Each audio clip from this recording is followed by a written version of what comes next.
කියන්නට නොබැරුව මවන විටදී කලමන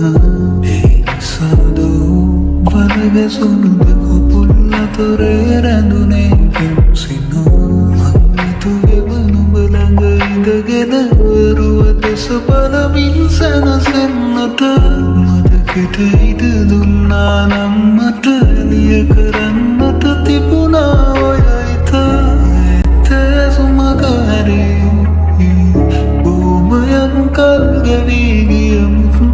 නුඹ කොහේ හෝ හොඳින් නම් සතුටින් මට දුකක් නෑ නුඹත් නැහි සතුටින්